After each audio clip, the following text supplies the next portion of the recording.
Hey fellow artists, we're back in the workshop today to finish what Mother Nature did not allow us to finish yesterday. If you haven't watched yesterday's stream, go back and revisit it. Skip towards the end and you'll see how Mother Nature interrupted our workshop session. But anyways, been chatting in the comments with my buddy SB and about my first cigar box guitar and about a song called The House of the Rising Sun, and I've been wanting to put together a legit cover of this song using this CBG for a long time, so you guys are gonna get a little sneak peek of that cover in progress. Now, it's not perfect, so bear with me, all right? Here I have Cat to Back unplugged. Let's check the tuning.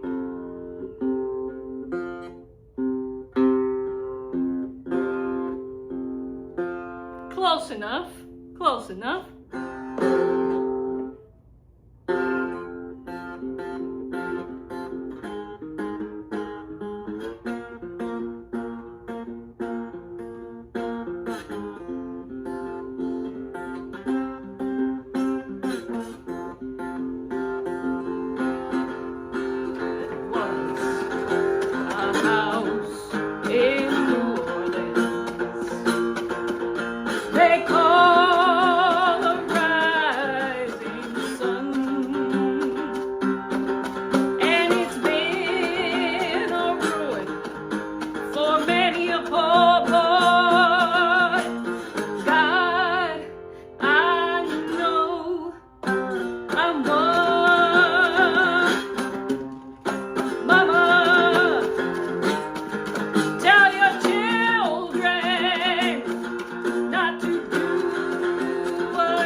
All right, so I'm working on that cover, and of course I will be plugged in the next time this CBG goes live with the House of the Rising Sun. Now I'm gonna turn my swamp cooler back on because, oh my gosh, it is hot in here. It is hot, it is hot, it is hot. Swamp cooler, here we go. All right,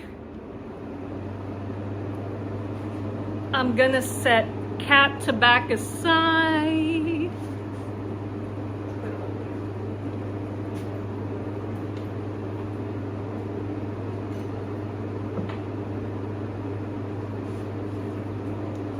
Now, before we kombucha mix with water today, folks, not homemade kombucha, but still good kombucha. Good for the gut.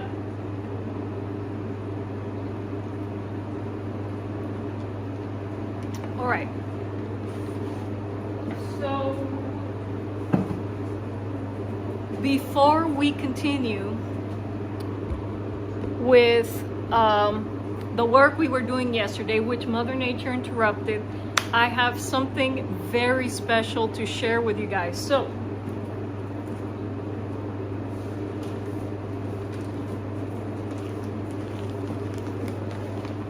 a bit ago, I ordered a special pickup from steveharveymusic.com for a project that I will be talking more about very soon. And Steve, he is so generous. I bought a single pickup and he sent me some goodies along with it. So first, let me show you the goodie that Steve Harvey sent along with the pickup I purchased from his store. All right, check this out. You may have seen this goodie on Steve Harvey's videos. In Steve Harvey's videos, excuse me. Grammar, Liza, grammar. All right, folks, look what Steve sent me. He knows that I love cats.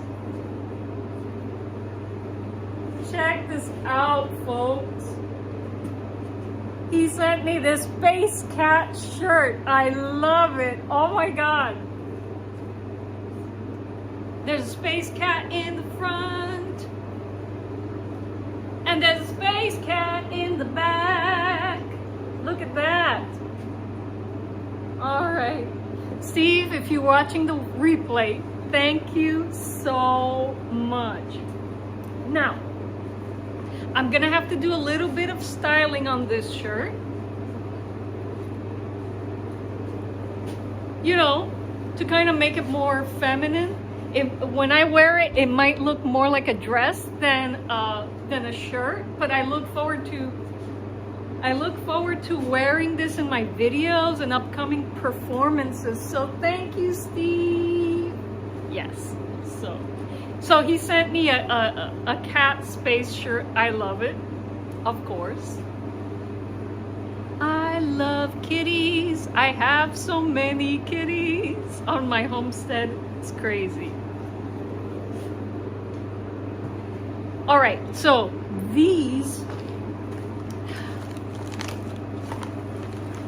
this is the pickup I ordered, folks. I bought this from Steve's shop. Steve Harvey, for those of you who don't know which Steve I'm talking about, Steve Harvey. I bought a lace aluminum matchbook pickup to build a blender circuit with my latest cigar box guitar that I'm building for myself. You guys heard me talk about Rustic Beauty. Yes, I already have a name for her. Let me show you the shell of Rustic Beauty. Let me show you.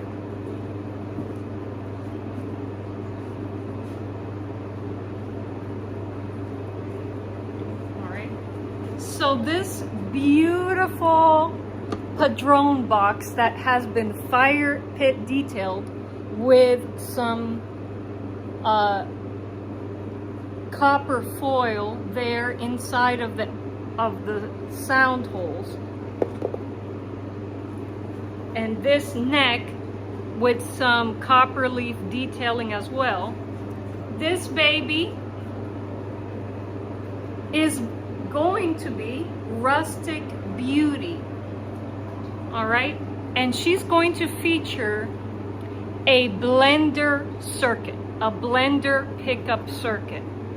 It's going to contain a piezo pickup, a 35 millimeter piezo pickup, and a lace aluminum magnetic pickup. Hey Wendy, welcome back, Wendy. We're gonna finish your engraving today, Wendy. Just getting through some important announcements about upcoming projects we're gonna see in the workshop. So, why am I blending a dirty piezo pickup? And it's not the piezo pickup that's dirty, folks. It's that the piezo pickup actually translates the acoustic sound of this rustic CVG into an electrical signal that can move speakers, right? Why would I want to combine that with the clean, loud and proud, tonally balanced lace magnetic pickup? All right? I want to make a versatile rustic cigar box guitar that brings forth the rustic character of my builds, but is also more controllable for stage work. All right, and also make it more versatile so that I can use my Rustic Beauty to play music in different genres. All right, and so almost fell through the hole there. Almost fell through the floor there. And so I'm gonna build a blender circuit that would allow me to mix the sound of this lace aluminum with my 35mm piezo pickup, and I'll be able to mix it to taste. And so I'm really excited about this blender circuit project. I am super excited. And you're probably asking, Liza, why did you pick a lace alumitone magnetic pickup? Well, for a few reasons. One, it's super easy to install on a cigar box because no routing is necessary. This pickup can just, look how thin it is. Look how thin it is. It could just sit on the surface of the cigar box, and all you have to do is, you know, drill a few holes and you're good. I don't have to bust out my my router to install the pickup. So convenience, that is number one. And you're thinking, Liza, well, that's pretty expensive convenience. Well, the thing is, I don't want the magnetic pickup to add character to the cigar box guitar. I want it as a baseline for controlling, you know, sound on stage, for taming the piezo beast on stage. But I do not want the magnetic pickup itself to add to the character of the build. I want what's coming out of that box acoustically to shine.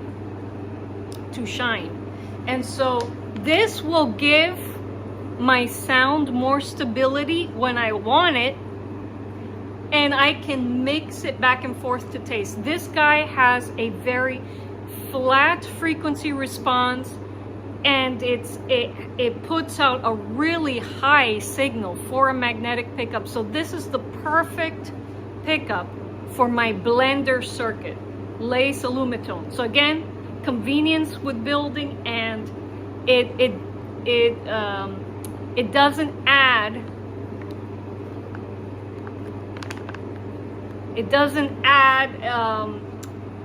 it's not competing with the character of what my piezo pickup is picking up from my box. So that's why I went with a lace alumitone matchbook pickup. And Steve, I ordered one from him, and I mean, folks, Steve Harvey is so supportive.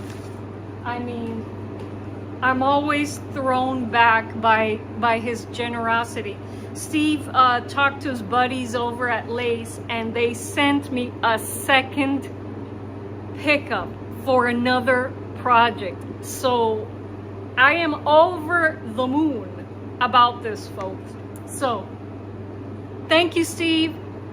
Thank you, Lace Music, for throwing in that extra lace pickup. And Steve, thank you so much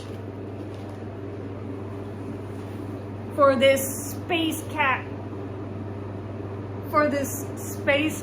shirt. I will be rocking this in videos very soon. Thank you so much, my friend. Well, folks, I hope you're excited about the blender circuit project. I am. It's been a while since I worked on an audio electronics project, so it'll help me brush up on a few things I'm rusty with. All right. I think we can remove the scrolling text because you guys get the idea. Go to psycheopera.com if you want to get CBG themed t-shirts, if you want to order a custom build from me, if you want to buy a sponsored segment in one of my videos, 20-second sponsor segment to advertise your own shop or your own art. So I'm gonna remove that because we all get the idea. Visit psycheopera.com, look at what I have there. Let's go. Jeff Elliott is in the chat, folks. We got CBG royalty in the chat. Jeff Elliott, please go visit his channel. He's V-Box Jeff in the chat. Go visit his channel, support his work, my friends. Welcome, Jeff. All right, let me get rid of this, of the scrolling text, because we got the idea. I've made my preliminary announcements. Let's go. All right, let's get to work, my friends. Let's get to work.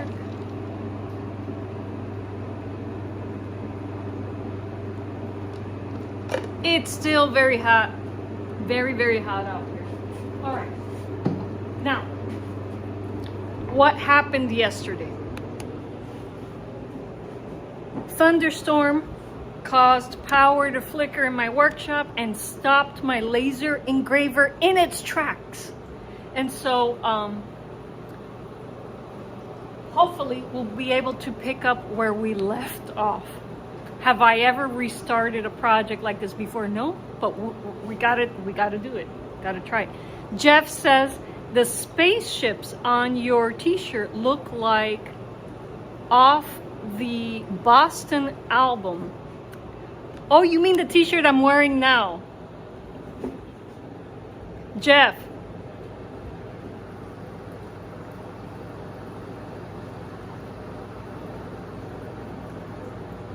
Star Trek 5, Jeff, my favorite.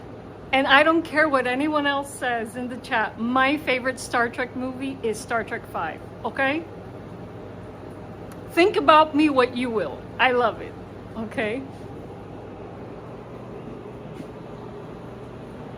And on the t-shirt, yes, one of my favorite characters, Korg.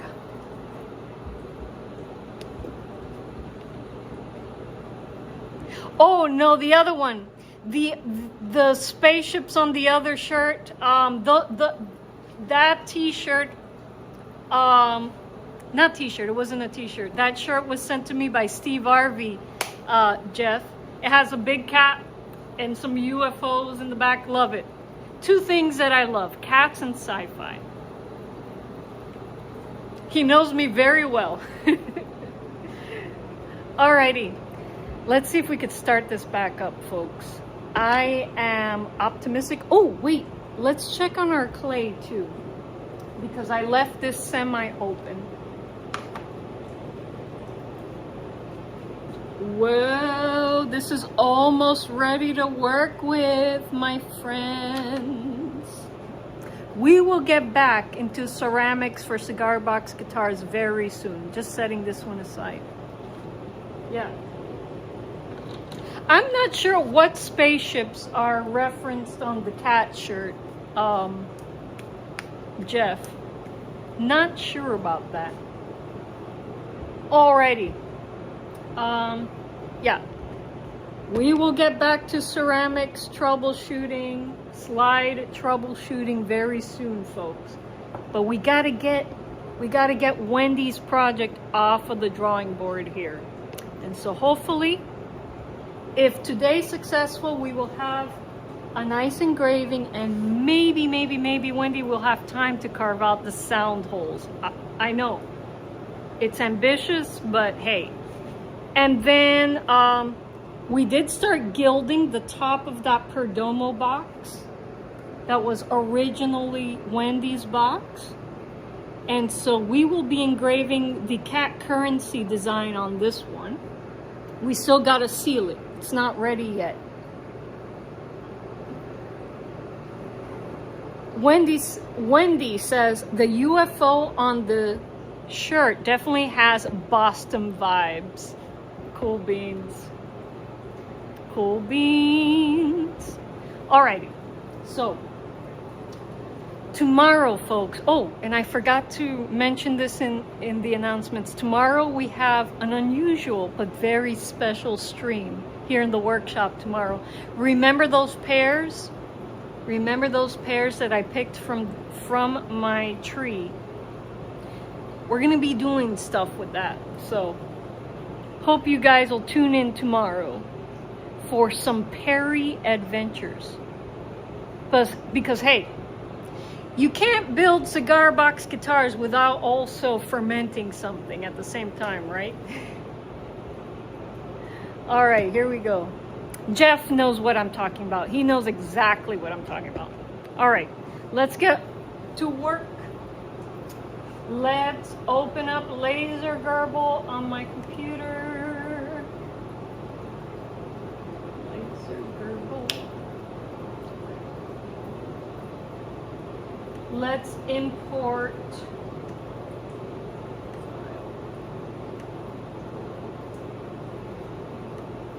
Let's open up Wendy's file.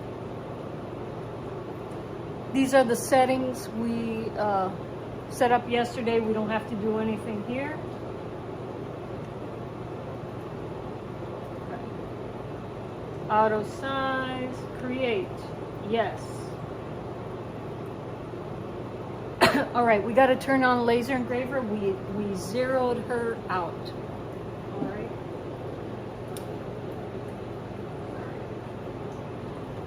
Now we're going to link her to Laser Gerbil.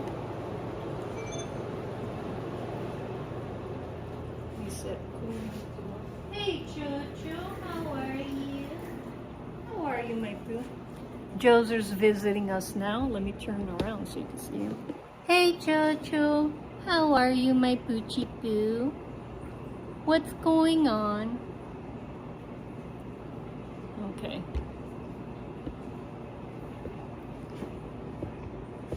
There's always a cat in the workshop here. That's how I like it.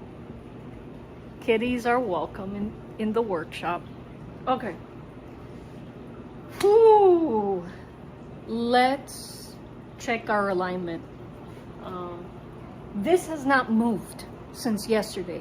Nothing has touched this, so we should be okay, but I like to double check everything, folks.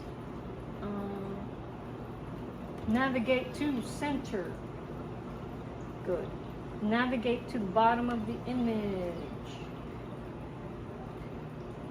Okay.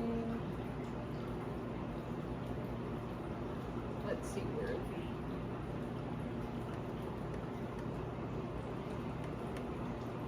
I think we're okay. Let's navigate. Let's check the sides.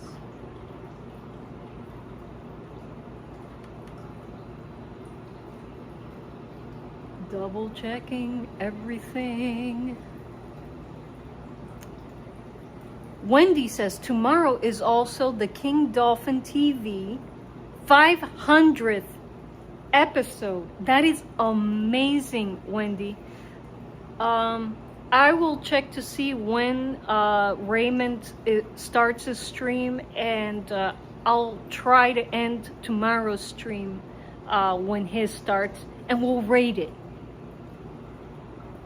We will absolutely raid King Dolphin's stream tomorrow. Okay, we're okay. I think we're okay, folks. Okay.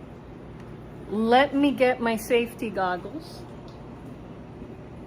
Safety goggles. We need them. We need them.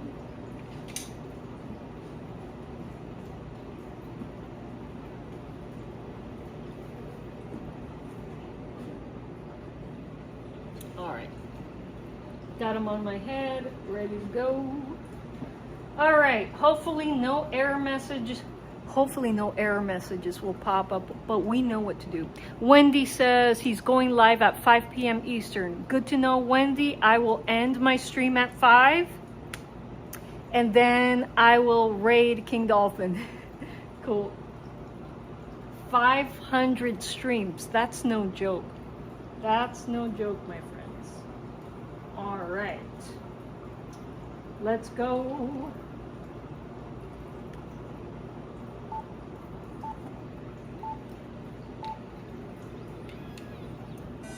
Oh, we got the error message. No worries, folks. We know what to do. We know what to do with that error message. Okay?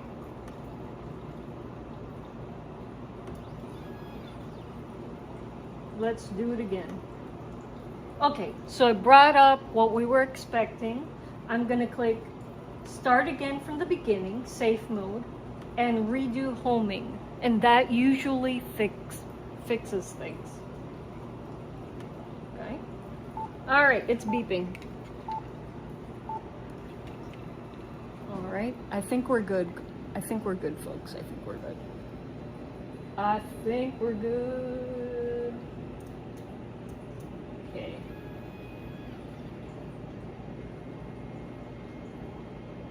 think we're okay. We're gonna watch it for a bit to make sure I don't need to abort the job, okay? We're gonna watch it a bit and make sure everything's okay.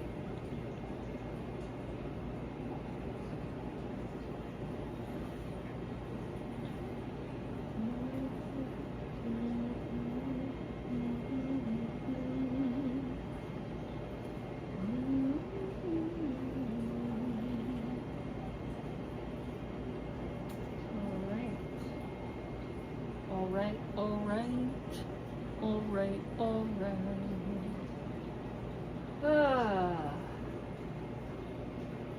Perhaps this is the most nerve-wracking part, but we'll see if we are okay. All right. Need my kombucha here, mixed with water.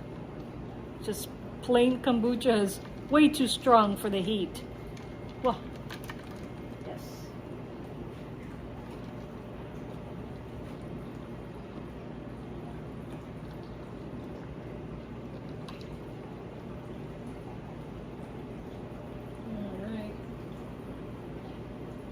Seems like it's doing okay. It's repeating the burn cycle, or excuse me, it's repeating the burn that it started yesterday. So it looks like we're on track.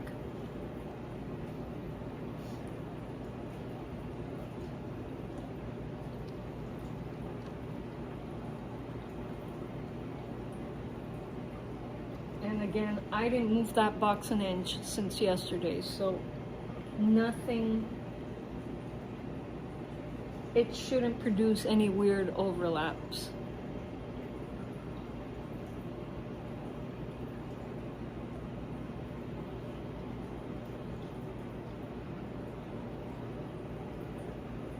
Okay, the reburn is causing a little charring at the edge of the box, but that's okay.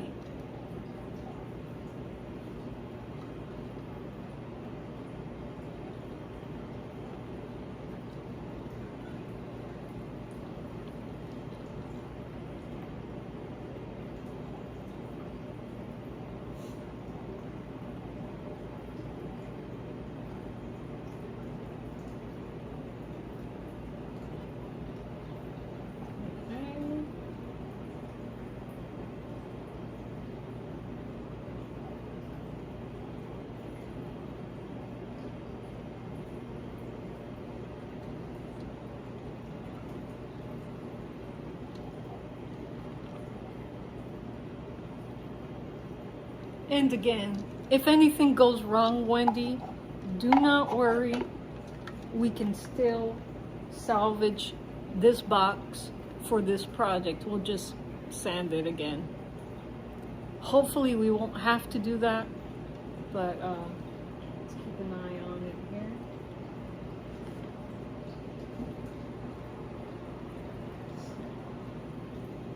We're looking good so far.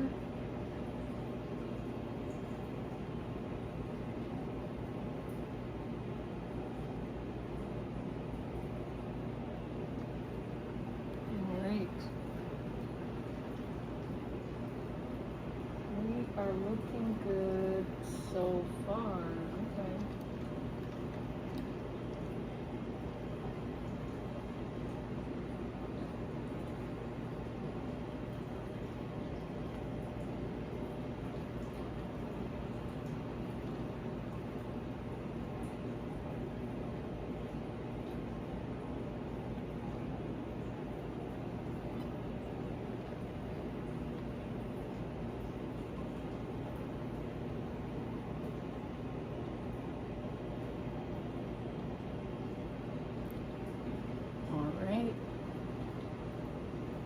We're looking okay so far. It's gonna start engraving those nuts on the panel. Let's see if we get any overlap. We're hoping for perfect overlap. What I'm looking for is misaligned overlap.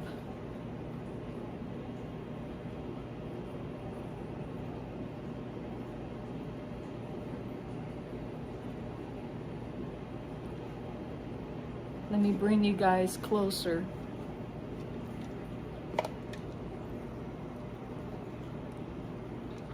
There's a lot of sparking and smoking going on, probably because it's reburning an area that's already been charred. So let me flip the camera. Ooh, pretty tin roof. Pretty tin roof.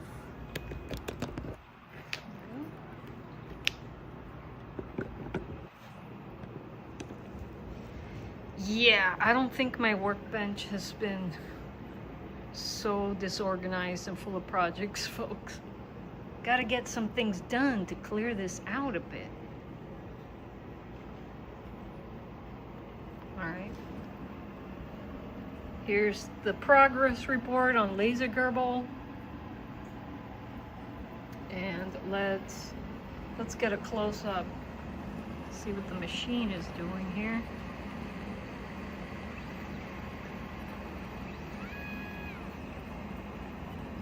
Okay, it's about to start burning those, the nuts on the Cessna panel. Let's see.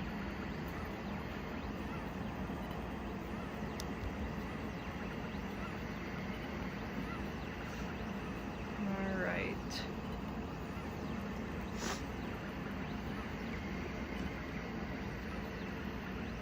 Man, oh man. Is it hot in here? Whew. It's gonna be so much nicer working in here in the fall. I can't wait. Look at Joser. He's just chilling there. And look how hot it is out there today. Whew. Yikes. Wendy says, you mentioned yesterday you have a leather rose box. I'd love to have a leather rose CBG. Wendy, I'd love to build you a leather rose CBG. I'd love to build one for you.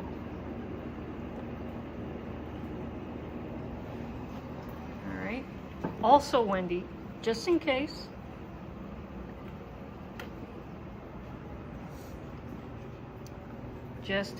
you're interested, I also have Leather Rose's sister all nicely carved back here as well. So, Sweet Jane. It's also in the, whatchamacallit, Deadwood brand from Drew Estate. So shoot me an email, Wendy, let me know what you'd like. I will send you a quote. I'd be happy to build you a leather rose cigar box guitar. Yes, Josie, you are good. He's just relaxing.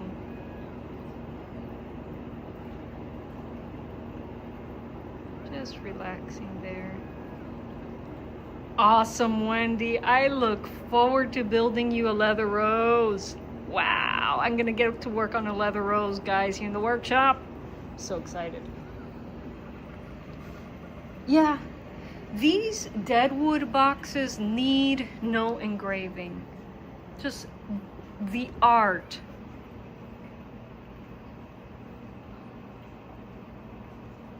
The art Drew Estate puts on these boxes is out of hand beautiful.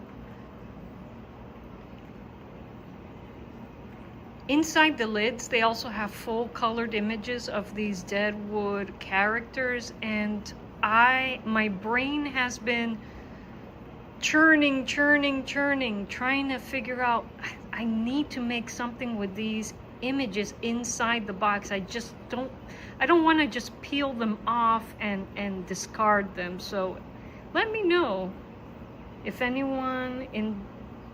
of you has any ideas as to what I can make with those high quality full color stickers that are inside of deadwood boxes. Jeff Elliott says leather rose boxes make great sounding CBGs. Agreed. Agreed, Jeff. 100%. I mean, I'm a big fan. I think my top boxes for acoustic, for good resonance, are the leather roses, the tobacs, and the Perdomo boxes.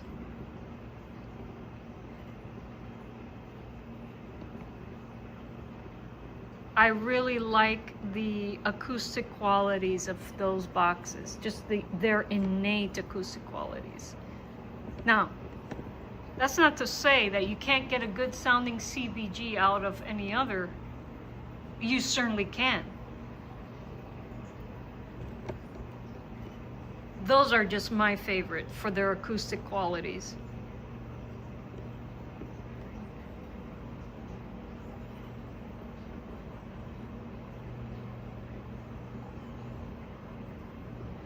All right. And Wendy will try to fix one of these slides for you, because Leather Rose deserves a rustic terracotta slide. Ooh, Jeff Elliott says, don't forget the brick house box. You know, Jeff, believe it or not, I've not worked much with brick house boxes, so I haven't gotten to know them yet. I did carve this one out to make a dutar. Check that out. My buddy Mike Mountain Hawk Gorley is going to give me dutar lessons. And so I have that one set aside for my first dutar project. So yeah, I do look forward to getting to know Brick House more. Wendy says, I'm a fan of Deadwood Drew Estate cigars and their art. Yeah. What are their cigars like, Wendy? Lawrence tells me. Lawrence is the cigar aficionado, by the way. I don't smoke. My substance of choice is coffee. But I heard that the Deadwoods are spicy. And you said that Leather Rose is your favorite. I also got Sweet Jane.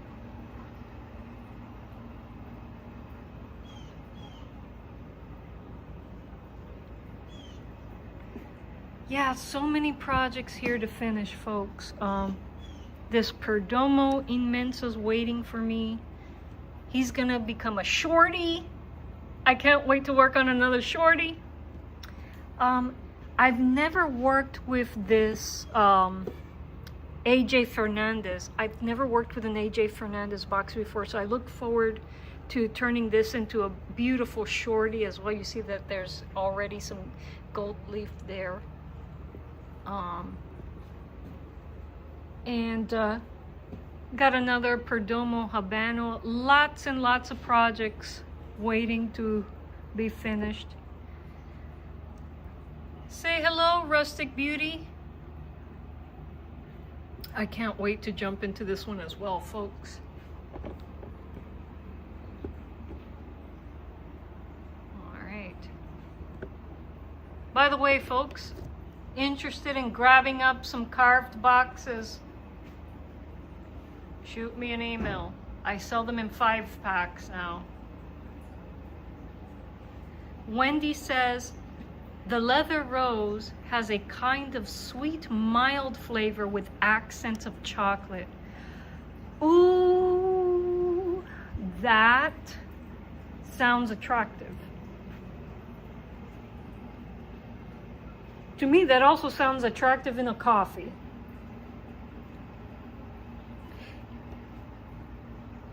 Being Cuban, I can appreciate the fragrance of a good cigar. Even though I don't smoke, I can appreciate it.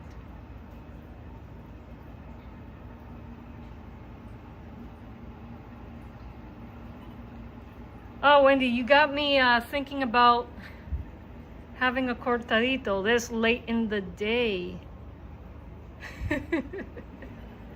All right, let's check up on our engraving. That's what we're here for, right?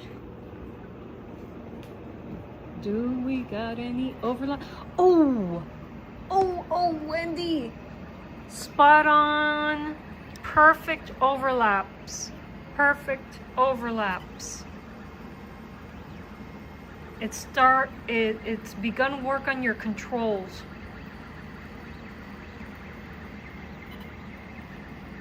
Okay, this makes me happy. Jeff is asking, does Lawrence drink adult beverages when he smokes cigars like bourbon? Yep, it's kind of what we do for the holidays. I gotta blame my grandpa for the tradition. My late grandpa, unfortunately. For Christmas, he would invite us over and he would bust out like a 30-year-old whiskey or Zacapa, a 30-year-old rum.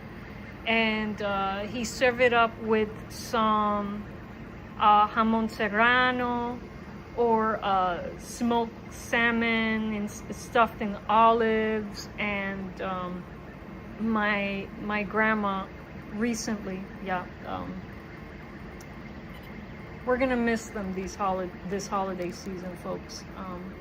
But she made buñuelos, and you know, the guys would sit down and have some cigars and have really, really nice adult beverages. Of course, this holiday season, I'm hoping that I'll be able to serve my meat along with the good stuff. My meats come out very well. I keep it simple and let nature do the work of bringing out beautiful things in a ferment. Oh, YouTube is telling me I have a weak network connection. So if I drop off the map, folks, you know that YouTube has turned off the stream. Come on, YouTube. Well, I have a really good internet connection in the garage right now. I'm not sure why. Not sure why YouTube is having problems with my transmission.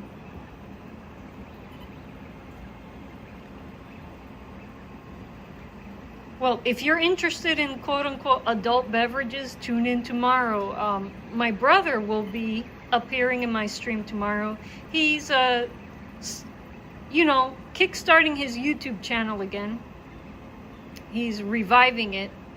And my brother likes to ferment things, especially fermented hot sauce. He loves making that. And so he wants to participate in my stream tomorrow. And it'll be fun. It'll be fun.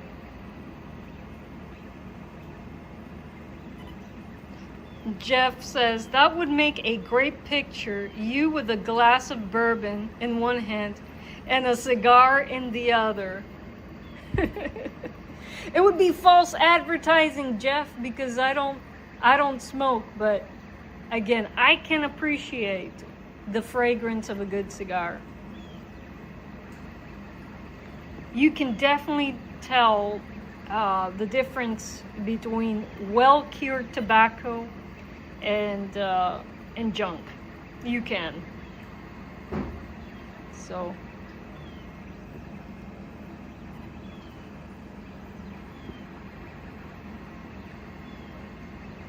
but yeah, I do love bourbon. Do love the finer adult drinks. Not to get in trouble here on YouTube. And I love pairing them with cured meats. That is That is my Achilles heel.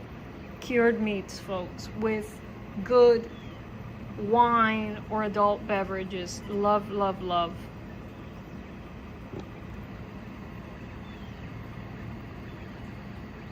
You guys are making me hungry. Look at that.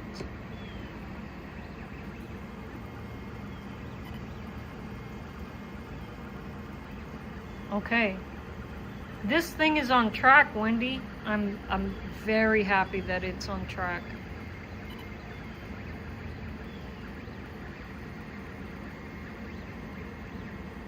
Jeff says, you don't have to light it. I guess so. I guess so.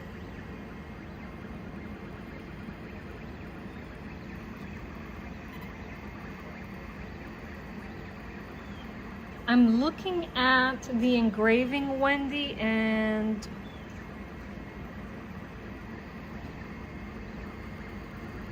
I think it's doing a good job, but to be honest with you, I think it may need a second pass. So I'm gonna hold off on making that decision until I see the product at the end, Wendy, but if it isn't dark enough for me, I may, since everything is already perfectly aligned, I will allow it to do a second pass. Because I really want it to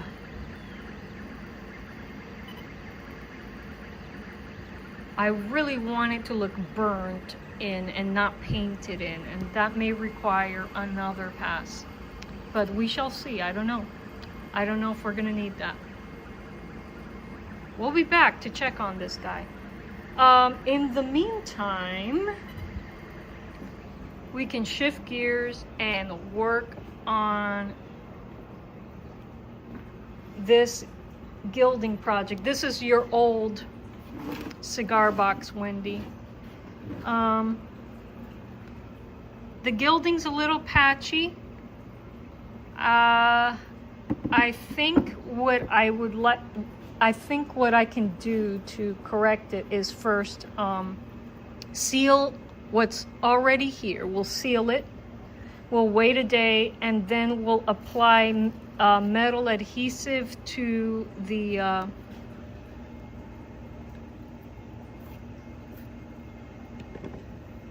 place where the adhesive didn't stick, and then we'll seal that, and then we can attempt to print another, not print, I keep saying print, engrave another cat currency box, except this time I want to see if I can make the engraving less charred. That looks great, but I want to see if I can make a cleaner engraving onto the copper gilding. So let's prep this. Let's go ahead and seal that in. All right, I'm gonna flip the camera on you guys. Flip. There's my roof again. And let's flip it, flip it. There we go. You guys are back on the stand. Okay, let's seal this. We'll set it aside. And after that, I think while that's working, we can work with the clay a little bit, mash it up a bit, and then if it's workable, if it's ready to go, we're gonna seal it so it stays hydrated and so that it stays ready for us to work with. We shall be working with this clay very soon. Again, I want to make my own hand-shaped slides, smaller ones for small hands, and I also want to make terracotta tuning keys, and I want to make a glass slumping mold for my FuseWorks craft kiln, because I want to slump glass into some tuning keys and into some guitar knobs as well, since we will be working on a blender circuit. I want to try to also make knobs out of glass too. So do I have experience glass slumping? No, but you guys know that I like to experiment. So that is what we shall be doing in the workshop once the clay is ready to work with. All right, let's clean this up just a little.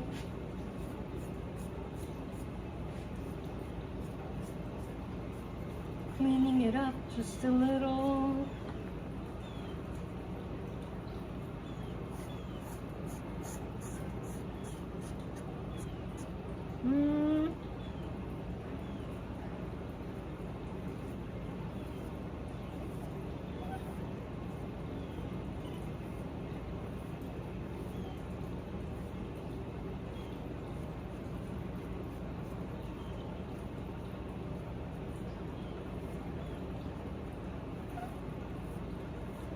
All right.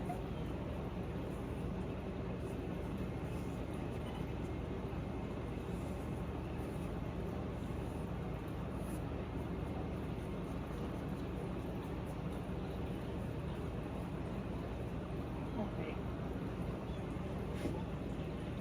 Yep. We got a bit of patchwork to do, but let's seal this in. I think based on my experience with the other gilded box lid, I think the patchwork will be easier to do once we locked in the first layer of copper foil.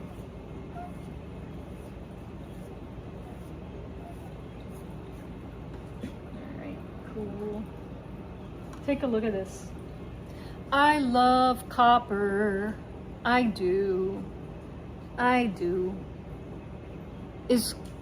mean, yes, silver and gold, beautiful. But copper foil, gorgeous, gorgeous. All right, let's seal this guy in so that we can do some more patchwork later. Sealer, got this.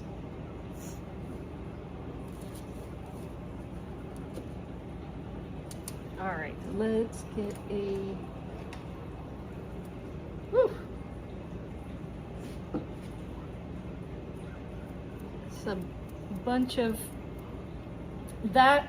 This is, I think I use this to paint on some glaze on ceramic slides. Let me just tap it a little bit, get rid of the dust from the glaze. Keep going.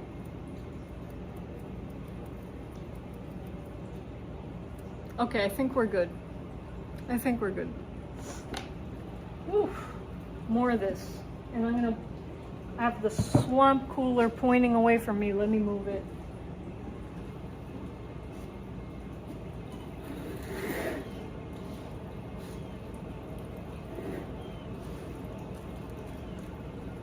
Whoa. That feels much better. Oh gosh.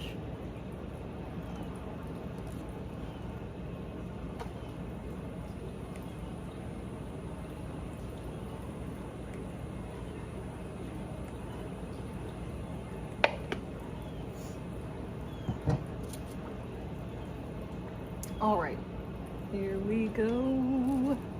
Metal adhesive. Nope, not this. Okay, sealer. Yes, this is what we need. This is more runny than the adhesive, so I'm going to set it somewhere in the middle.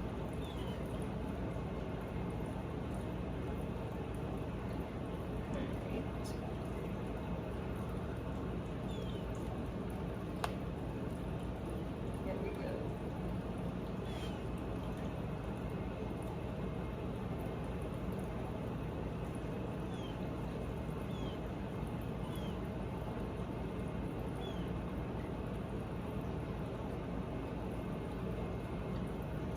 And what the sealer does is keeps the copper from oxidizing. It will stay shiny and red forever.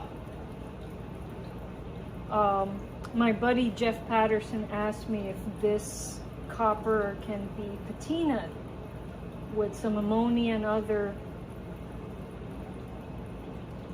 patina making liquid, and I told him I don't know, because I don't think this copper foil is 100% copper, so I don't think the typical patina liquid will behave the same way. But again, that's another experiment we could run here in the workshop, you know. I know that you can buy pure copper foil for gilding online.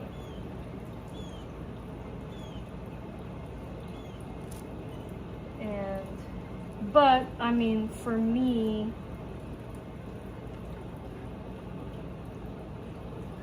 the local Hobby Lobby is just more convenient. Sometimes you just want to go out and, you know, you start a project, you just want to go out and buy the materials and jump in and not have to wait a few days for components to come in. So, but I don't think Hobby Lobby carries a foil that is 100% copper. But again, it would be a cool experiment to try to patina this copper, which I think has some tin and nickel in it, and see how it behaves. That would be a cool experiment. All right. So here it is. We're gonna let that seal dry overnight.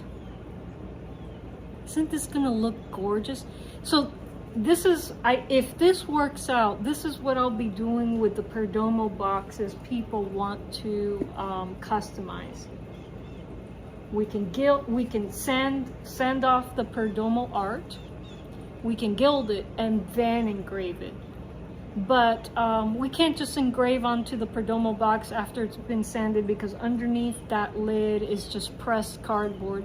Now the pressed cardboard, you know, we still have a resonant CBG. This box is pretty resonant. Pressed cardboard looks so boring for engraving. So let's see if this will work out with this Perdomo box.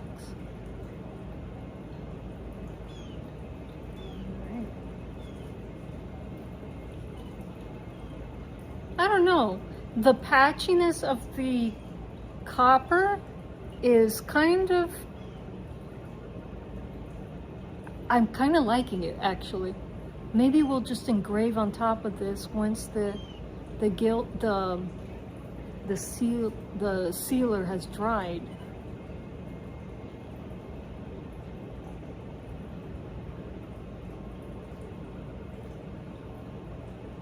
Yes. I think I'm gonna do that. I think I'm gonna do that for our next gilding burn. All right. Okay. Let's check on the engraver. Let's see how it's doing. Let's pull out a little bit here. Bloop, bloop. And I'm gonna flip you guys over. My roof again. Hello, metal roof.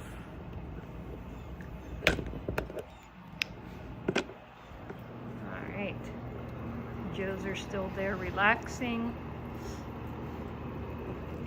Let's check on the engraving here. This is the progress it's made. And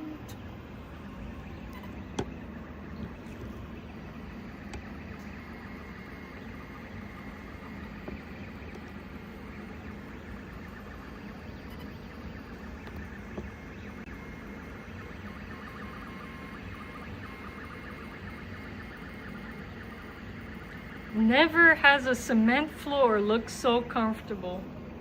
Wendy, for a cat, any surface is comfortable. Look at that. He's just chilling. Just chilling being a kitty. Just chilling being a kitty. Yeah. Oh yes. Now Wendy, you tell me.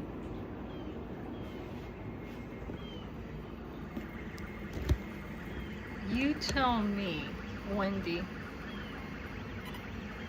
I think I want to run this a second time to char those lines a little bit, so those lines merge a little bit.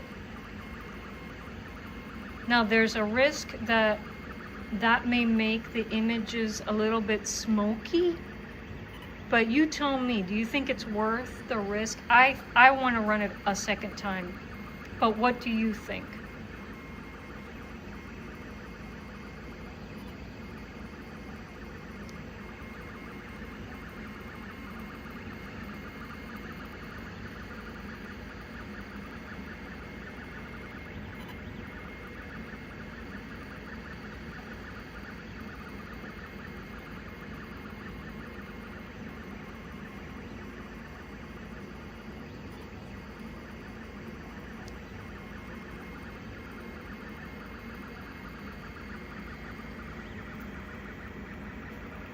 Yeah, I think I want to run this engraving a second time.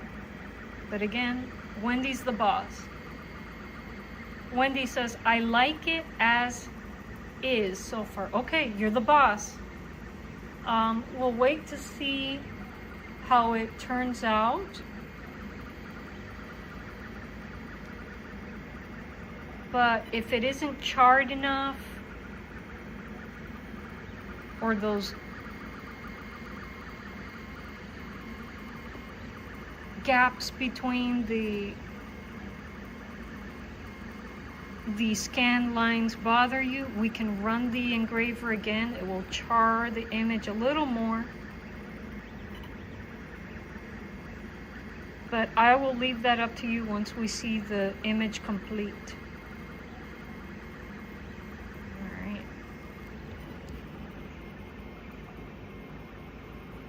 And yeah, that burning onto MDF is so much nicer, you know.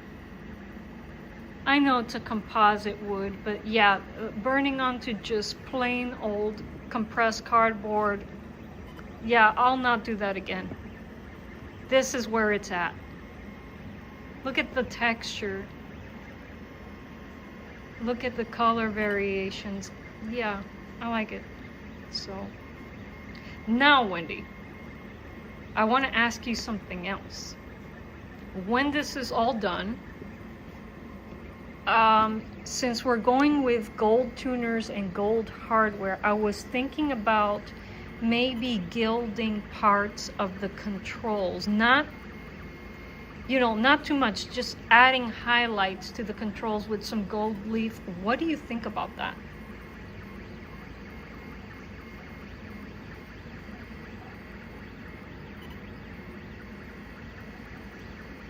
Wendy says, to be honest, the laser flash is pixelating the image.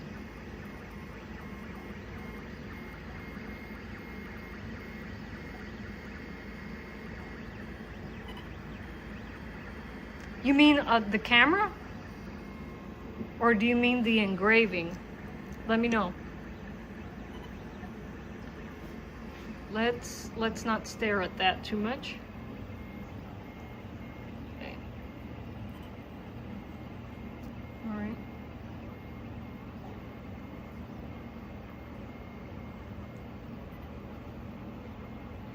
Alright, let me know if the pixelation is gone, Wendy. Yeah, who knows? If watching the laser isn't good for your eyes, it certainly isn't, maybe it isn't great for the camera either.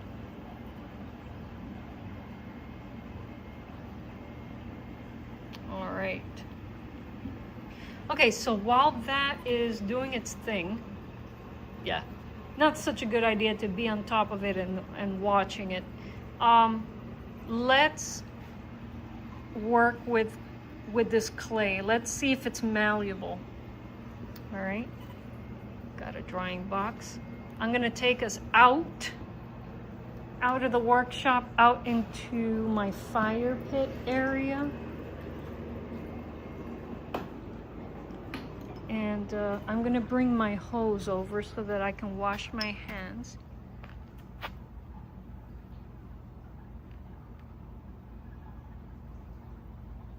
Okay, Wendy says, the image I see isn't as clear as what you see. Let me think about the gilding. Will do, Wendy. We'll take a look at the, we'll take a look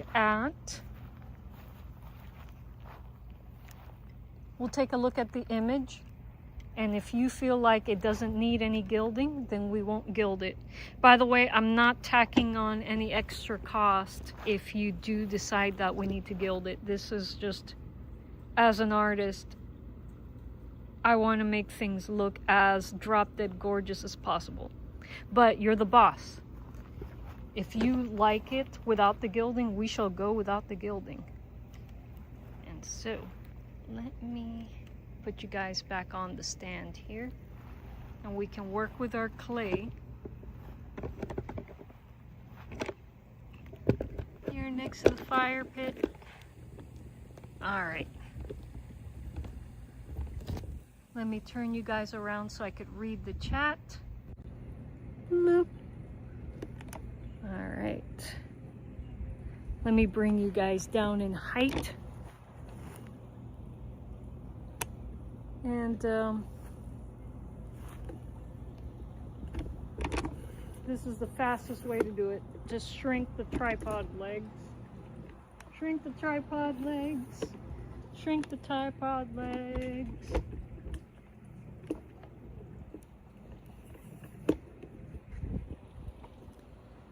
Sorry about the roller coaster, guys. Okay, there we go. There we go. Now I'll be able to read the chat and work the clay at the same time. I'm going to bring my garden hose over so I can wash my hands, and we can get back into the workshop and check on the laser engraver. Ooh. Wendy says, I like the gilding around the edge like you did with Raymond's, but I'm not sure about on the image. Okay, something to consider, Wendy, something to consider.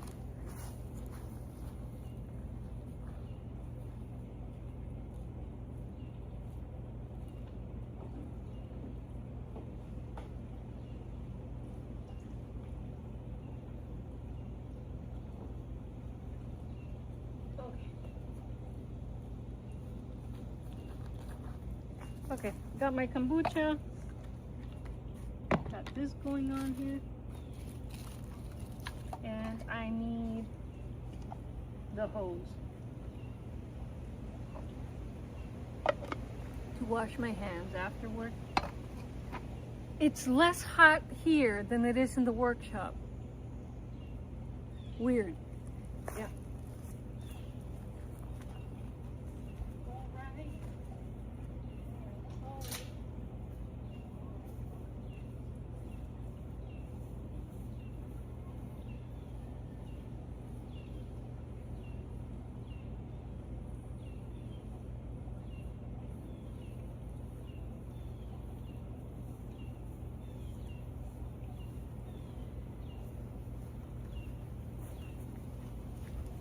Okay, garden hose ready. Let me go and turn it on.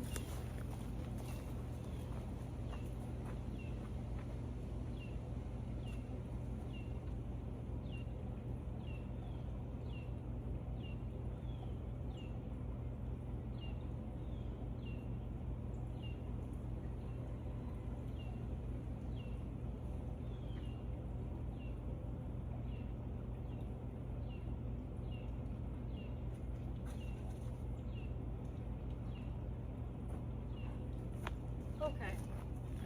Hey, Churchill. Don't worry, I'm not gonna wet Churchill. He saw the hose and he's like, oh no, I don't want to get wet. All right. Oh no, this needs a whole lot more evaporation. It's still goopy. It's still way too goopy to work with. So more evaporation is needed here. All right. Well, at least we could get the clumps out.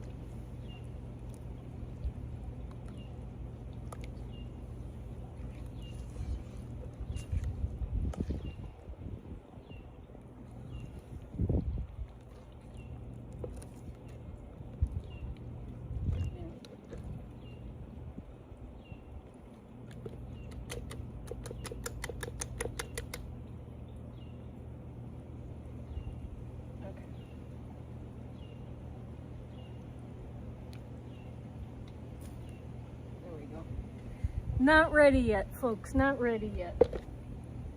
All right, we're gonna continue to allow this terracotta, the water in this terracotta to evaporate.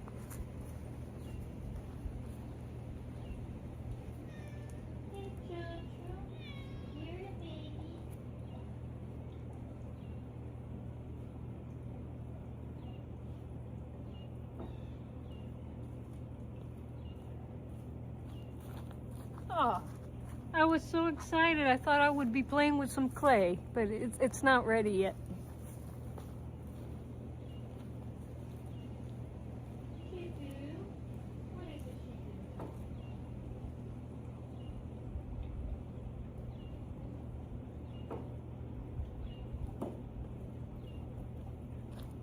All right, this is what I have the hose for.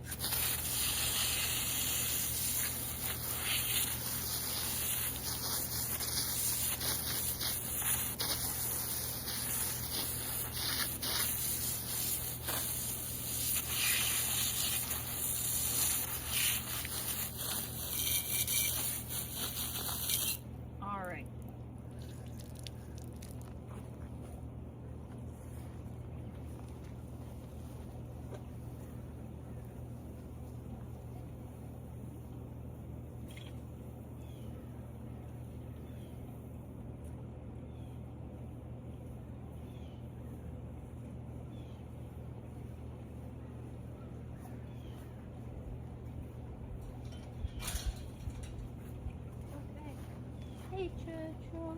What is it, my Poochie Boo? I think Joser wants a snack. You want a snack, my boo? You want a snacky, boo? What is it? He's hungry. I'm gonna go get him a snack, folks. Otherwise, he'll be upset with me the whole time, the whole stream. So I'll be right back. Ish. All right. Hold on, Chocho. Hold on. I'll leave you with the engraver while I go grab a can of food for him. These kitties eat so much. They eat a lot.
food for Joser.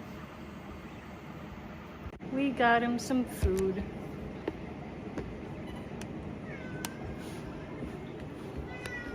See? Come on, boo. Come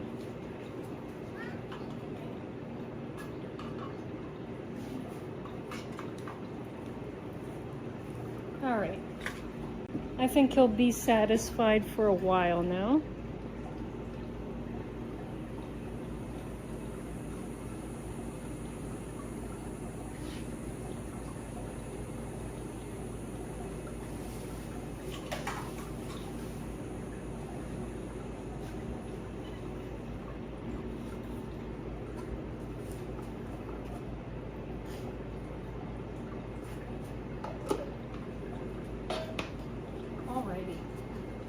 So,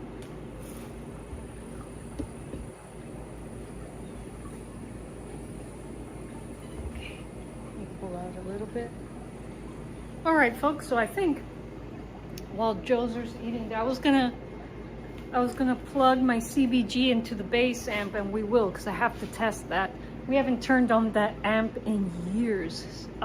We've been up here in North Florida since 2021, and we haven't fired up the bass amp. Now the PV amp that I got on the floor, we found out the other day, it works. The only thing that doesn't work on it is the distortion, which is fine because I got a ton of pedals that I can use with it, obviously, but we got to plug into the bass amp, see if it works. Kind of motivated to do it, to test it, because I'm building a bass, cigar box bass for Lawrence. We need to amp up our CBG set, and we need a bass.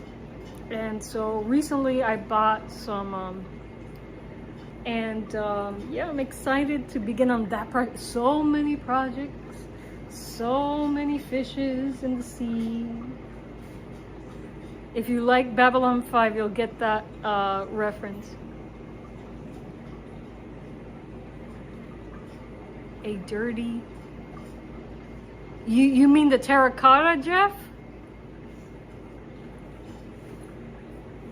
Well, anyways, while Joser finishes his lunch there, we can do a little garden ramble. Why not? Let me flip. We'll be back, laser engraver, to check on you. Don't worry. We will be back. We will be back. All right. Little ramble. I'll try not to. Oh no, my amp. Yeah, this amp, Jeff, Lawrence tells me, is 40 years old. It's been everywhere. It's been busted up. But everything works on it except for the distortion controls here. Spring reverb sounds great. I haven't messed around with the EQ too much, gotta test that, but distortion isn't working. But without distortion, it sounds pretty clean. I gotta play around with the EQ.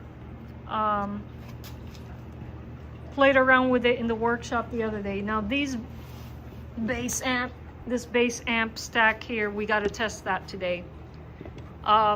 Yes, we can plug a guitar or cigar box guitar into a bass amp. It's not gonna cause any damage. Some people say online that plugging a bass into a guitar amp can cause some damage. I'm not sure about that. Which is why I built my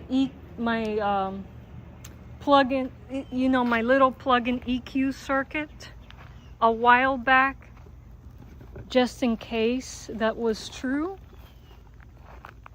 But some people in the audio electronics community have told me, nah, it's all right. But I don't know. Gemini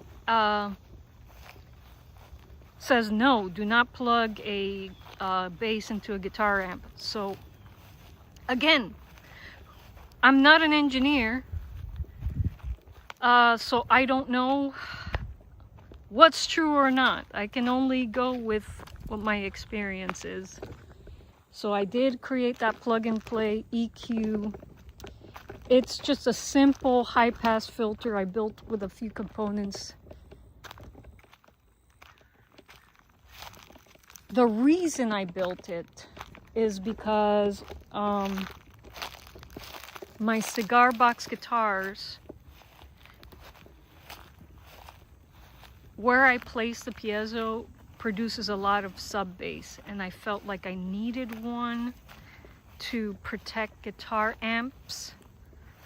But I mean, I've been plugging my piezo amp cigar box guitars into my Joyo for a while, and I haven't seen, well, here's the thing, I have seen the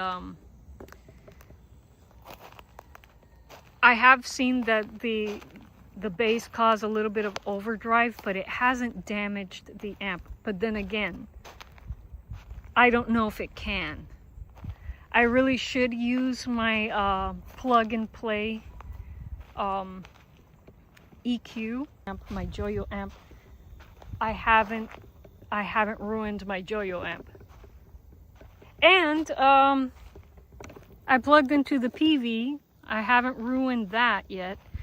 The distortion not working is just, it's a 40-year-old amp, and some components might have from your piezo. You could just build that little circuit. Go from your cigar box into the circuit, and then from the circuit into an amp if you're worried about that. Personally, right now, from experience, I'm not too worried about it, but I did build it because at one point I read an article and it's like, oh no, I gotta make this. But I haven't run into any issues myself. I've heard the same thing, don't do it. Well, I haven't plugged the bass into my guitar amp, Jeff, but here's the thing, as I was saying, my piezo pickups produce sub bass. They're very, very sensitive, and so far the sub bass coming through my piezos haven't ruined any of my amps, my guitar amps. But then again, you know, then again,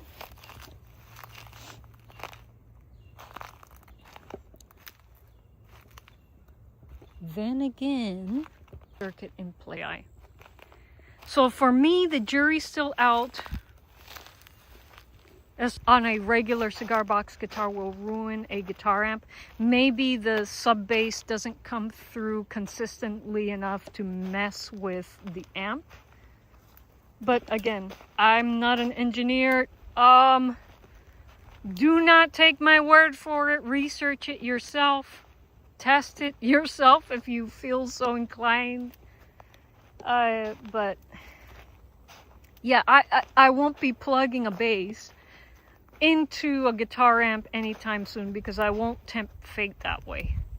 But I'm only talking about it because my piezos do produce sub bass. Piezos can produce sub bass. I've plugged in my cigar box guitars into my audio monitoring system that has a subwoofer in my project studio, and I have heard earthquakes come through. Piezos are very sensitive, folks.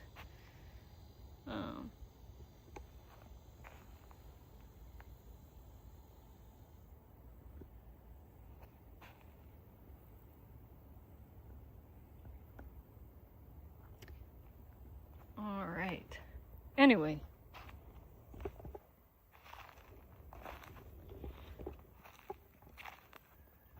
I am building a cigar box base, and I will not be plugging that into my guitar amps, no.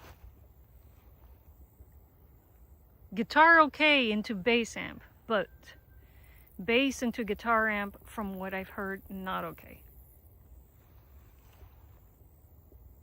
Cigar box guitars that produce sub bass, jury's out on that. And if you're unsure, you know,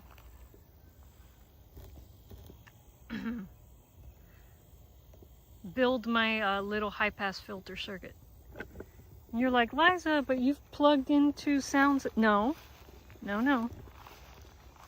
At the Bradenton Cigar Box Guitar Festival, I ran my guitar through my Joyo amp and then went out the Joyo amp into a sound system. So with the EQ built into my Joyo, we got that sub bass filtered out before it went into another sound system. We would have noticed with the giant speakers they had there that could produce really great bass. We would have noticed if sub bass was coming through during sound check. So I didn't put anyone's equipment at risk. We ran through my Joyo. It's so nice that the Joyo has a line out. It's an incredible travel amp, folks. And by the way,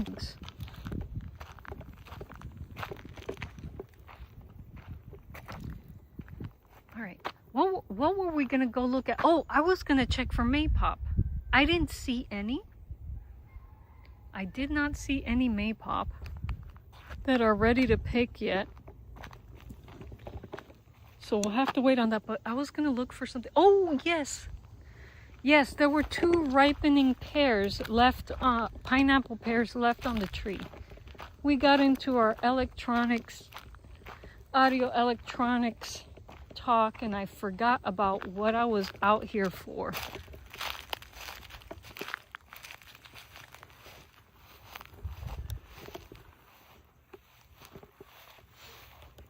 All right.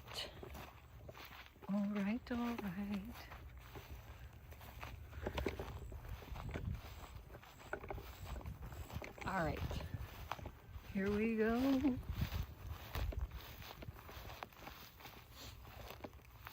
I picked 2 or 3 that weren't ready when I came out the last time to check on them. So, look at the sumac, though. Look at my beautiful sumac berries. Let me show you guys.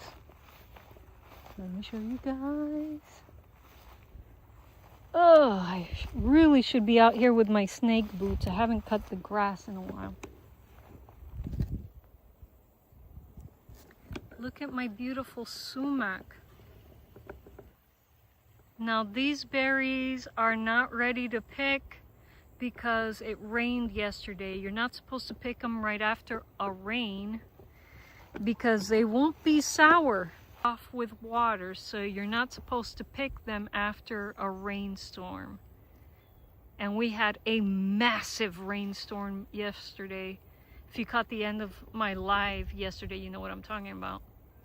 But yeah, these would make a really good acid blend for tomorrow's Perry adventures if they were ready to pick, but they're not ready yet. They need a few more days of dry weather so that those acidic compounds form on the skin again, and then we're ready.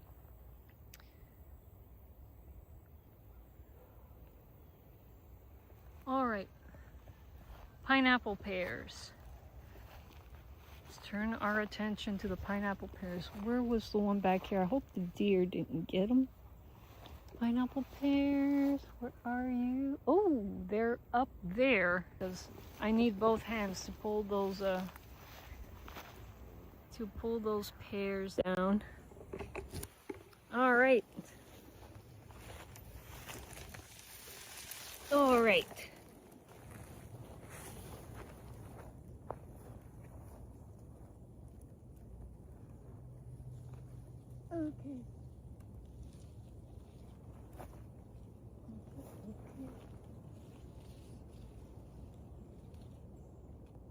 Okay, I got one.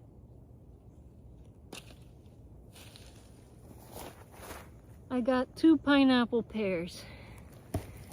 All right. Wendy says, I'm stepping away from my desk. There's something loud going on in a corner of the ER. Oh, I hope everything's okay, Wendy. Good luck. Pineapple pears. This one looks kind of ripe.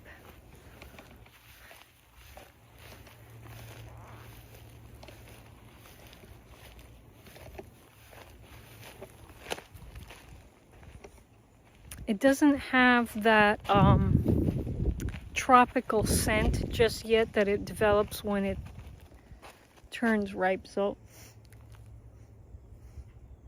it's probably not completely ripe yet. Oh, let's check on the maypop.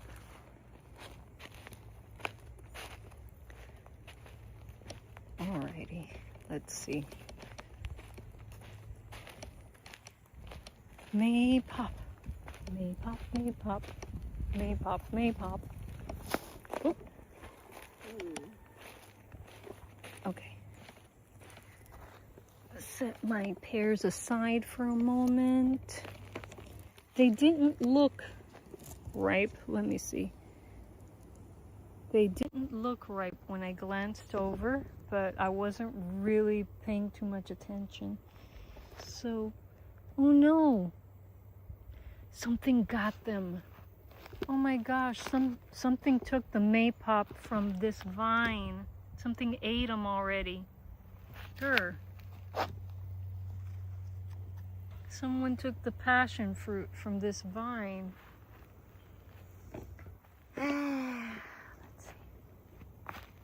Let's see.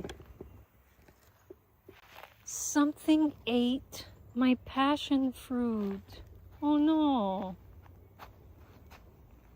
They're gone. Folks, these vines here, all of them, all of these vines here had fruit on them and they're gone today. Man, I was too late. I was too late. I know that there's more maypop on the ground beyond the fence over there, but I do have to cut the grass to make my way over there. Oh, I can't believe I missed out on my maypops. Oh well. Well, at least I got my pineapple pear. And again, maypop season isn't over yet. These plants will continue to fruit until the winter. But man, it happens to me every year. I watch fruit, I watch fruit, I watch fruit, and when I come out to check on them, sometimes they're gone. A lot of times they're gone. Alrighty, well, let's take our winnings while we're ahead here. These will be a part of tomorrow's video.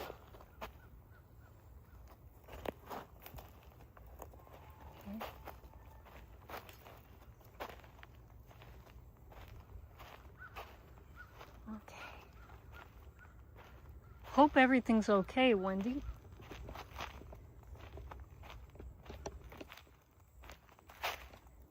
Hopefully there's not something too crazy going on over there. Wendy has a tough job, folks. Tough, tough, tough job.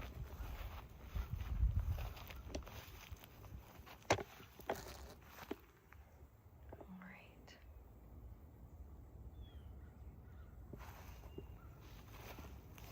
Hey, heading back to the workshop. Hey, Chocho came out to say hello. Hi, Chocho. Hello, Chocho. Let's going back to the workshop. You can come out here if you want. Oh no, I think he wants to go indoors or wants more food. But it's not your dinner time yet. It's not your dinner time yet, Chocho. Come on, let's go back, Boop.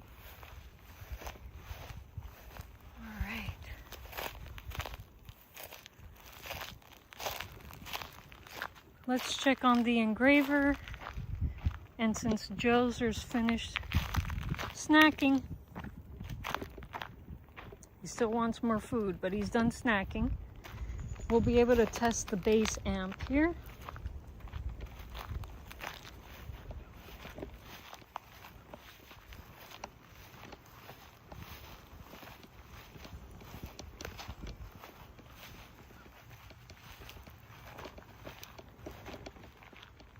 Oh, Frank is here. That's probably why Joser came behind me. Hey Frank, how are you? How are you, Frank? He's like, what's that? Oh, Frank, do a snack too. On my way in, I gave Frank and Betty a snack as well. Come on. Hold on, Frank. Hold on, Frank. All right. Let me put this down. Ooh, engraver has made tons of progress. Rency, welcome to the live stream. Folks, we have Rency Reels in the chat, virtuoso bassist and cigar box guitar enthusiast. Please go to his channel and check out his work, his videos. Welcome, Rency. All right, let's give Frank some pets, some attention. These kitties require a lot of attention. Yeah. Yes, you're a good Frank, but you're mean to Joser. You can't be mean to Joser. No, you're all babies. All right, Frank. All right, Frank, we're busy. We're busy. And it's not dinner time yet. No. Alrighty, folks. Frank is persistent. He is super persistent. Super persistent. Yeah. Yep. Yeah. Okay, Frank, I gotta go. I gotta go, Frank. Come on. Frank. All right. I'm gonna step away. Sometimes he gets really upset when I step away and he goes after my feet. And I don't like that. No, no, no, no, no. No, no, no, no. No, no, no, no. Come on, Frank. No, no. Hee hee hee. Okay, Frank. Ha. Yes. He's gonna get his dinner later. No worries, folks. Let's check on the engraver here. Okay.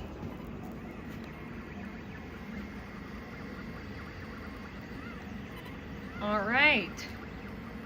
And that's where our Cessna CBG is currently.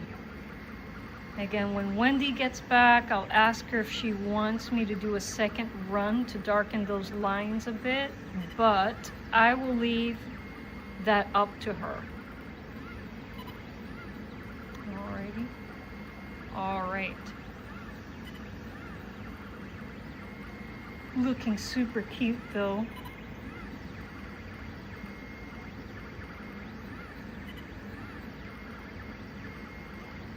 Yeah, I'm glad we went with a new box because look at the texture on that MDF. So much better than engraving onto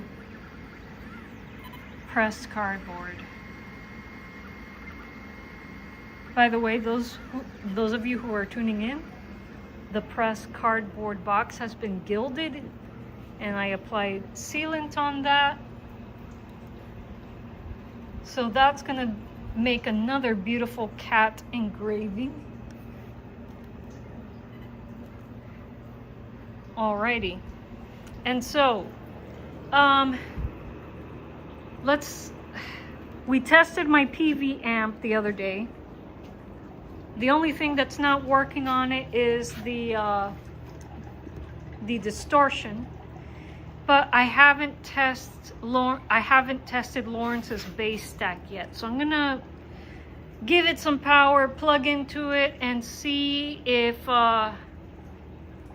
see if this bass stack is working. Again, we haven't used this since we moved to North Florida. It's been a few years since any current has run through any of these systems. I know. After you move, after such a big move, it takes a long time to get everything together. I mean, gotta keep cracking away at it a bit at a time without getting frustrated. But we're not gonna give up on our outdoor studio, folks. It's a bit hot to play music in here, make recordings in here, but in the winter and in the late fall, it's gonna be gorgeous in here, folks. I'm planning to move the stage lighting system that's in my office to the garage. Why? Because I have my virtual studio for when I do talking head videos, and those stage lights will be well used here in the garage when we start making music in here. So I can't wait. All right. Let's test the bass stack. Does it still work?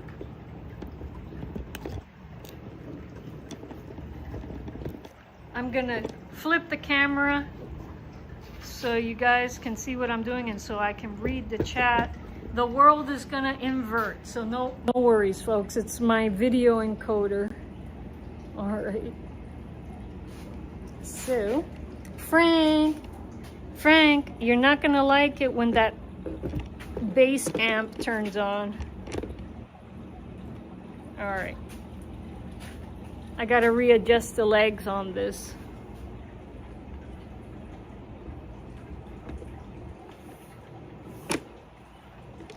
All right.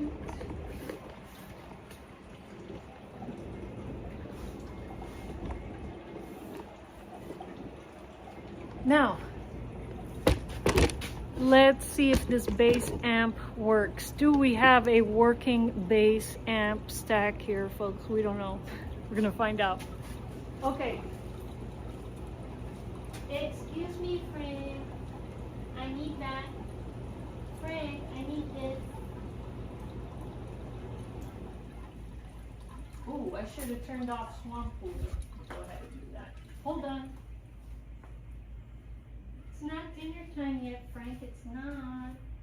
Okay.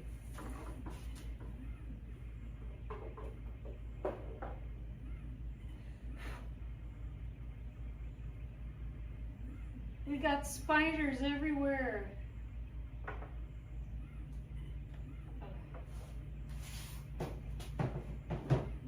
Excuse me, Frank. Excuse me, Frank. Are we gonna get power on this? Let's see.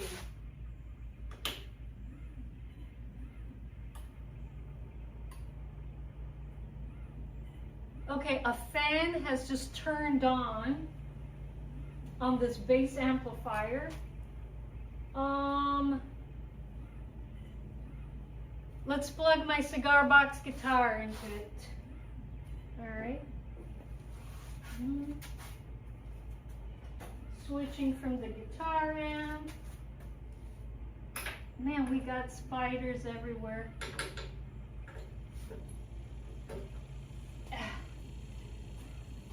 All right. Picking up Cat's back.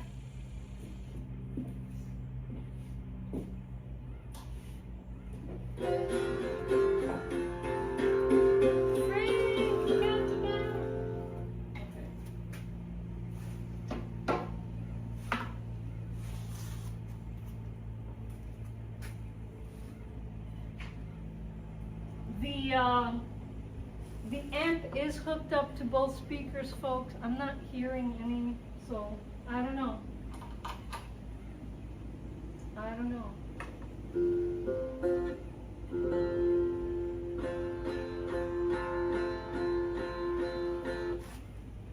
Okay. I'm not seeing any movement here, folks. Not seeing any movement. Let me see. Sub bass. Let's put sub bass at 0. How about that?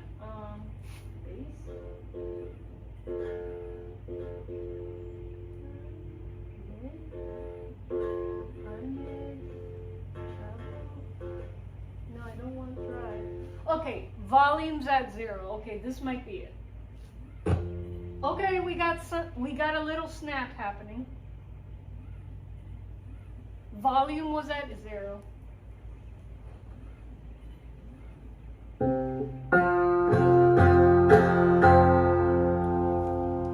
Bass amp is working, folks.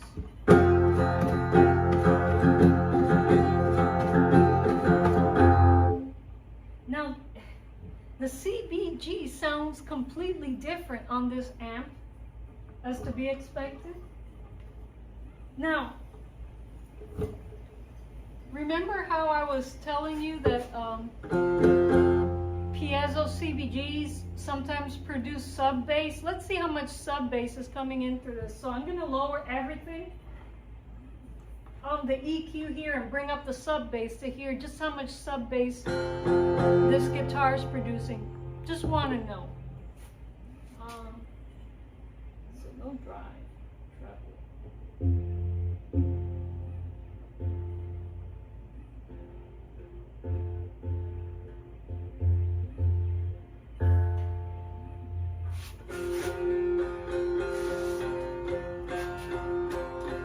Okay, so I have sub bass maxed out. This CBG right now isn't producing any. Hey, cat's fighting. Hold the phone. Frank! Frank! Hey! Stop it, kitty. Stop it. Stop it. Frank! Frank! Hey, stop it. Stop it. Stop. No fighting. No fighting. No fighting. Frank, shoo, shoo, shoo. Shoo, shoo, shoo. Come on, Churcher. Come inside. Come in, my dear. Ah, cat dramas, folks. Most of the time they tolerate each other on the homestead, but since Joser wanted to come into the garage and Frank was in here, there was trouble. Wendy says, I'm going to have to go, Liza. Can you email me a picture of the engraving when it's done? And I'll let you know if I want the second. Wendy is dealing with emergencies 24/7. God bless, Wendy, and I hope everything turns out okay, all right? Alrighty. No worries, my friend, no worries. And so here we have Joser. He's a little bit shaken, but he's going to come into the garage and we're not going to have a problem with Frank because I was able to shoo him off successfully. Man, there's plenty of space on this homestead for lots and lots of cats, but man, sometimes they don't like to share.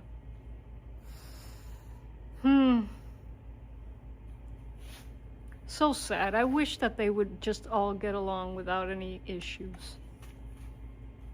All right, Chacho. All right. So, let's play some music on this bass stack here. Now that we know that it works.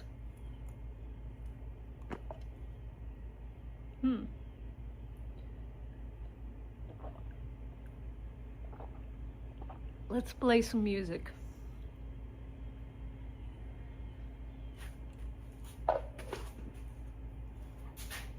Let's make sure you guys can see everything. Maybe bring you guys a tad bit closer. I know the world is reversed, but it says these are carven speakers and a carven amplifier to match.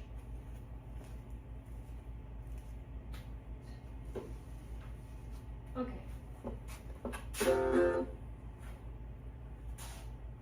I turned the sub bass all the way up and we got nothing. So apparently right now this CBG isn't producing any sub bass. I wonder why I got so much sub bass when I was hooked up to my home studio system. with my CBGs. Like I would have to apply 80 hertz high pass filter before exporting a song and listening to it on my sound system, because it seemed like these piezos were producing a lot of sub bass, but I guess not as much as I thought. Maybe my home studio system is a little more sensitive. I don't know. These are good conversations to have with an engineer, because they can tell us what's really going on. Let's bring you guys a little bit closer, because I can barely read the chat from there. Sorry, Cho, sorry, I don't mean to bother you. Okay, Joser's right there on the floor.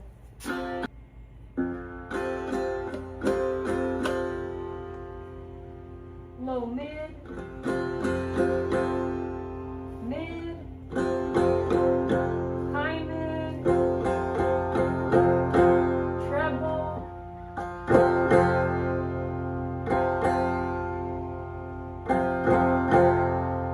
shall we add a little drive?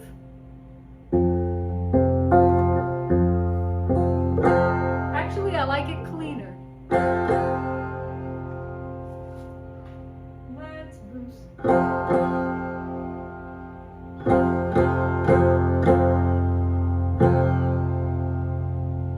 Alright, so I have the bass and the high mid turned up to a pretty high position, and everything else is kind of in the middle flat. What does Renzi say? What sound system am I using in my home studio? Well, I have a hodgepodge system put together, Renzi. I have Genelec studio monitors, and they're connected to I forgot the brand name of the sub. It's a sub that I got for pretty cheap on Reverb. I don't remember the brand. But when I play or listen to my CBGs through my home studio system, I get a lot of rumblings from sub bass. So I expected to get a little more rumblings out here with the sub bass turned on this bass amp, but no sub bass, turning it up.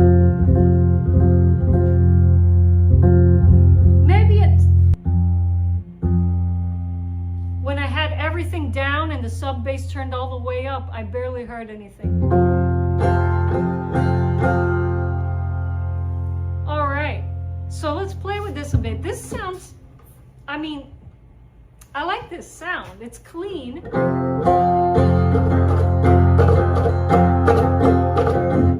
This is a slider, so I'm gonna need a slide.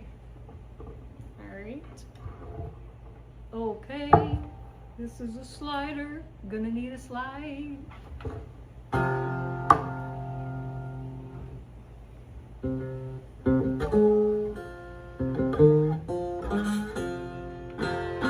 Oh, lost connection here.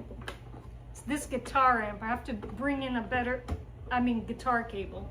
To bring in a better cable.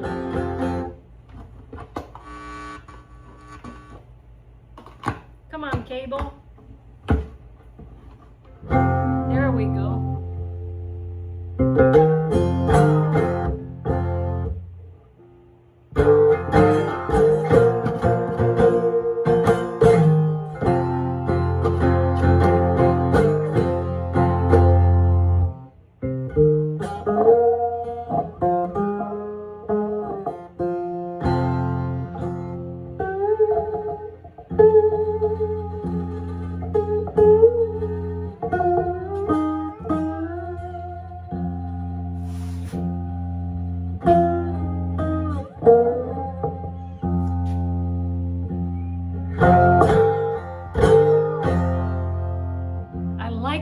Of this bass amp.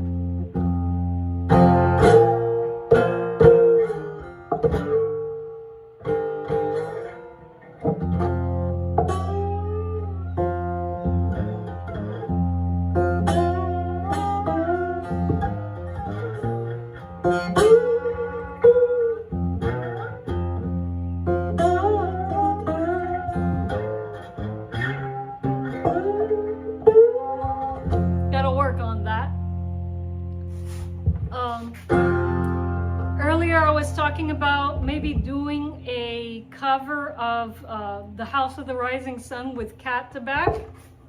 Maybe we could run it here now, again, that I am plugged into the system. Thinking about this vamp.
Back in after the stream for House of the Rising Sun.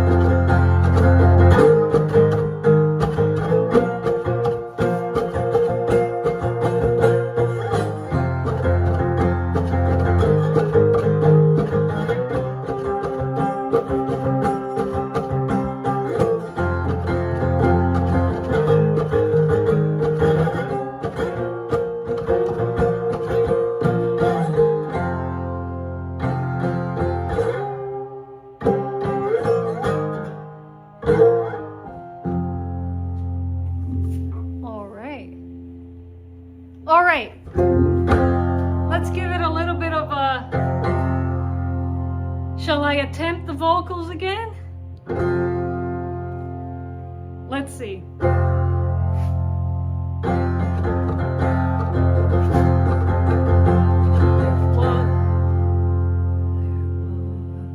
Woo, maybe low in volume on. I don't think I can compete with these speakers very well. There we go.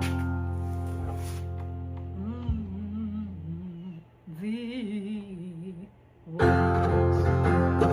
house in New Orleans, they call the rising sun, and it's been a ruin for many a poor boy. God, I know I'm one.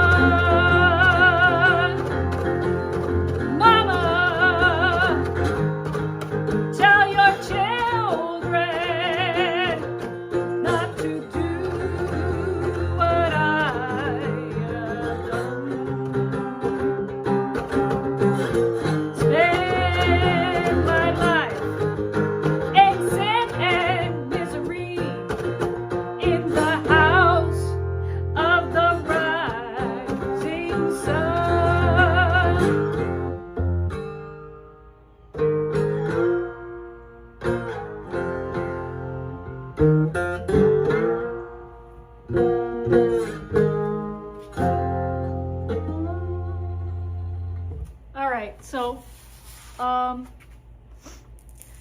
working on that cover, it's definitely something that I would like to add to my CBG musical set. Stay tuned. Needs a lot of more work. Okay, cool. So good news, we got a working bass amp and we got a working PV guitar amp. Our outdoor studio, you know, it's gonna be a thing. Now that I know that those two things work, it's gonna be a thing, folks. All right. So let's put cats back. It looks like Wendy's engraving is ready to look at. So let's flip the camera, flip the camera. Beautiful hot day or hot evening. And folks, laser engraver has finished what it's doing. Let's see.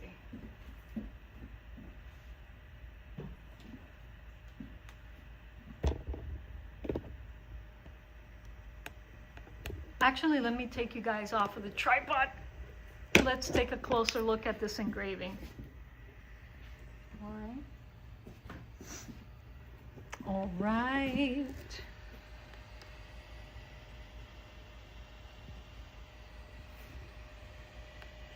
It's nice. It's nice. Me personally, I want to give it a second run, but I'm going to check with Wendy to see what she thinks about this. She's the boss. This is her commission, so I'm not going to do anything without asking for her permission. Permission. So, alrighty, folks. So I think I'll hold off on working on the sound holes today. So I'm gonna leave the cigar box. I'm not gonna move it. I'm gonna leave it exactly where it is right now in case Wendy decides she wants a second run on the box to make the lines a little darker, a little more charred. So I'm gonna leave the box exactly where it is. And tomorrow in the workshop, we're gonna be doing something special. We're going to be fermenting some pears to make pear cider. At least we're gonna start the fermentation process. I've been wanting to make some special mead for the holiday season this year, so we're gonna start that process tomorrow. And in the meantime, while we make our perry, the laser engraver will either be working on setting my beautifully customized sound holes. And so stay tuned. I hope you can join me tomorrow for an eventful workshop session. I appreciate you all for being here, and you know, I really thought when I started live streaming, you know, people like my edited videos, but I didn't think anyone would be into these rough, unedited, really rough, unedited videos. And I'm happy that you guys are enjoying the workshop live stream. So thank you very much for being here. I really appreciate all of you. I will see you all tomorrow. Chaito.